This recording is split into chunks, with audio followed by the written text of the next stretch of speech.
Bom dia, gente. Aqui é a doutora Marjorie. Hoje é segunda-feira, dia 24 de agosto, e eu vou falar sobre honorários advocatícios de novo, mas dessa vez mais detalhado sobre direito de família. Porque só semana passada eu acho que eu recebi a mesma pergunta umas 5 ou 6 vezes.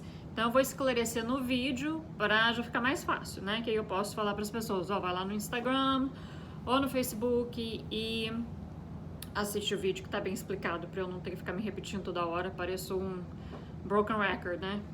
Como a gente diz aqui. Bom, então qual que é a diferença entre os honorários advocatícios se você fizer um divórcio amigável ou se você fizer um divórcio litigioso? Bom, se for um divórcio amigável, geralmente é uma taxa fixa. Então, vamos colocar, por exemplo, um número aí, só de exemplo. Vamos supor que seja $2.000, né? Um divórcio simples, não é que eu tô falando que é o valor que eu cobro, não. Eu tô usando como exemplo.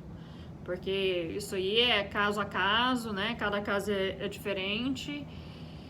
E também envolve as situações de cada caso. Tem casos que tem propriedade, tem casos que tem filho, e tem casos que tem só um desses dois, e tem casos que não tem nenhum. Então, lógico que o preço vai variar dependendo, né?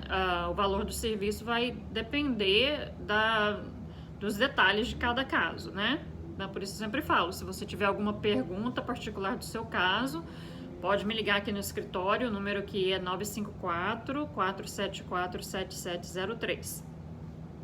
Então vamos lá, vamos supor que o seu é simples, vocês estão de acordo com tudo e eu te dei um valor de $2.000, né? Um exemplo. Então aí como que acontece? Você paga esses $2.000, assina o contrato, né, de serviço, que é o Retainer Agreement. E uma vez a carta assinada, né, o contrato para serviços assinado e o depósito feito, a gente começa a trabalhar no seu caso. Faz todos os documentos, as petições, os outros documentos se forem necessários, né? O Marital Settlement Agreement, o Parenting Plan, tem toda uma coisa, de novo, dependendo de cada caso. E a gente dá entrada na corte. Agora, aí que tá a outra diferença também. Tudo quanto é custo, por exemplo, o custo da corte, o filing fees, que é o custo para abrir o processo, se tiver que servir a outra parte com a intimação, também tem custo do oficial de justiça, isso aí é por conta do cliente. Geralmente esses custos iniciais ficam por volta de $500, porque são fixos, né? São estipulados pela corte e por terceira parte, que é o oficial de justiça, né? Que é outra empresa que não tem nada a ver comigo. Então, seriam esses os custos. Se for realmente amigável, as partes estão de acordo com tudo, a única coisa que a gente tem que fazer é preparar todos os documentos, né? Ambas as partes vão assinar todos os documentos, a gente dá entrada na corte, marca a audiência final e, dependendo da situação, apenas uma das partes, geralmente a pessoa que deu entrada, que a gente chama de petitioner, que vai atender a audiência final. A outra parte não precisa nem comparecer. Então é bem simples, não demora muito, né? Acho que a parte que demora mais é quando o cliente fica enrolando para entregar os documentos que a gente pede, ou as informações que a gente pede, aí demora um pouco mais. Mas não é realmente pela questão do advogado da corte, né? Porque agora as audiências estão sendo feitas por Zoom, então facilitou bastante, né? Tem mais audiências, a disponibilidade, né? A questão da disponibilidade dos juízes. Agora, se o divórcio for litigioso, já é uma situação totalmente diferente. Não é taxa fixa, é a carga horária. Isso aí pode variar dependendo da experiência do advogado, do tipo de caso. Então depende, eu já vi, né, entre 200 a hora, 250 até 400, 500, 600, então depende que tipo de firma você contrata, que tipo de advogado você contrata, cada um tem a sua carga horária estipulada, né? E isso aí a gente com certeza pode conversar sobre esses detalhes durante a consulta ou uma ligação.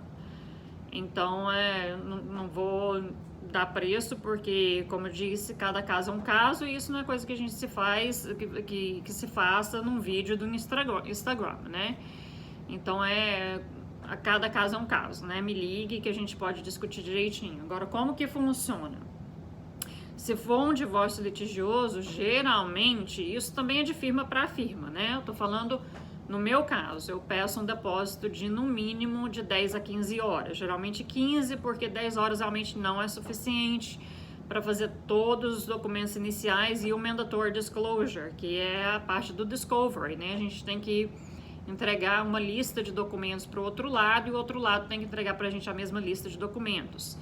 E são muitas horas envolvidas nisso aí, porque a gente tem que separar os documentos, tem que remover toda a informação pessoal, né, a maior parte da informação pessoal da pessoa, tem que ter um cuidado, né, ao fazer isso, e são horas e horas de serviço, né, só nessa parte, mais as petições iniciais, os documentos financeiros, e então é um serviço bem pesado, né, eu acho que às vezes as pessoas não entendem isso. Mas, de novo, se quiser discutir, só me ligar e eu explico direitinho, geralmente durante uma consulta, porque com divórcio litigioso, você tem que fazer uma consulta. É muito difícil você conseguir explicar como que o processo funciona para uma pessoa em 10, 15 minutos. Você precisa de, no mínimo, 1 hora. Então, como que funciona? Você assina o contrato para serviço, você faz o depósito inicial dessas 15 horas e à medida que o advogado ou a advogada for trabalhando, a gente vai deduzindo. Aí no final de um mês, né, todo mês, geralmente no final do mês, dependendo de quando você assinou o contrato, o escritório te manda uma invoice detalhada de todas as horas gastas, do que foi feito e quanto do depósito já foi utilizado. Uma vez que o depósito acaba, você tem que repor esse depósito. Isso aí também vai depender de cada firma, de cada advogado. Tem advogado que requer o mesmo depósito, tem advogado que requer um pouco menos, porque é a continuação do caso. Então, como o divórcio litigioso muitas vezes pode durar mais de 1 ano, né, ou quase 1 ano, ou até anos, dependendo do tipo de divórcio litigioso, você vai estar sempre repondo esse depósito, porque o litígio não acaba, ele não termina. Então, muitas vezes as pessoas não entendem isso, né? É muita coisa que a gente tem que fazer. Tem interrogatório, tem request for production, que é pedido de documentos adicionais, pode ter testemunho juramentado, né? Que é o deposition, que a gente, or sworn statement, que a gente chama, pode ter mediation, que é mediação, e podem ter várias audiências, né, nesse processo. Então é muita coisa, são muitos detalhes, lógico que vai depender da situação de cada casal. Geralmente quando tem filhos pequenos é mais complicado, se as partes não estão de acordo, ou se tiver muitos bens ou dívidas para dividir, também pode complicar mais a situação. Então é isso, eu só queria explicar essa diferença, porque as pessoas ficam confusas, né? E também tem a situação onde o processo, a pessoa pensa que vai ser amigável, né? E a gente faz a taxa fixa, aí passa um mês, vê que o processo vai ser litigioso e já muda completamente. Todos esses termos estão no meu contrato para serviço. Mas isso pode acontecer também. Você paga a taxa inicial pensando que vai ser amigável e o divórcio vira litigioso porque a outra parte não concordou. Então, da taxa fixa vai passar a carga horária, então você vai ter que fazer um depósito adicional para continuar a sua representação. Mas basicamente é isso, eu só queria explicar essa diferença para ver se,